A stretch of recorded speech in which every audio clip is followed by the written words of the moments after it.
This video walks through the main components of the MLR, also known as the MTC Learning Record. If you are familiar with the Mastery Transcript, you will notice a lot of similarities between the transcript and the MLR. First and foremost, both are presented in an interactive online format wherein the reader can click to learn more information. At the top of the MLR is general information about the learner and their student statement. The student statement is usually 1 to 2 sentences long, and it captures a learner's passions and/or their career aspirations. Next is the competency visualization, which shows which competencies the learner has earned and which are in progress.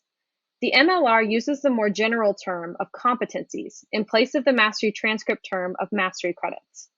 The MLR also gives schools or organizations the option to display both foundational and advanced competencies or only foundational competencies.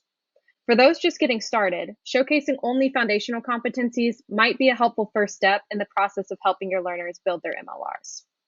In this example, though, we can see the school has opted to use and display both foundational and advanced competencies. Scrolling down, you can see a full list of those same competencies that are earned or in progress. On the left-hand side is a summary and a key which indicates competency type and whether evidence has been attached. Evidence is an essential feature of a learner's MLR because it brings the mastered competencies to life. It allows the reader to view the learner's best work. Evidence can be anything: a shared document, PDF, video, PowerPoint, or even a student-created website. When you first open an MLR, you will see a list of featured evidence on the right-hand side. This featured evidence list consists of 3 to 5 pieces of evidence, and it's curated by the learner, depending on which of their strengths they would like to showcase.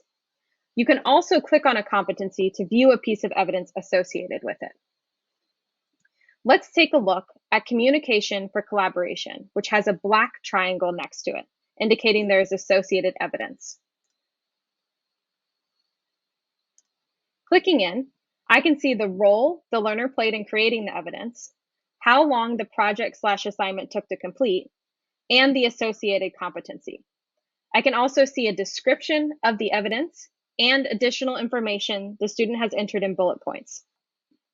The evidence itself will be attached at the bottom. In this case, it's a video. One final element that can be included is an educator comment. This is optional, but it can help call attention to a particularly strong element of the evidence, or it can make a connection to the student's personal statement. All but the educator comment will be added by the learner and submitted to an educator for approval.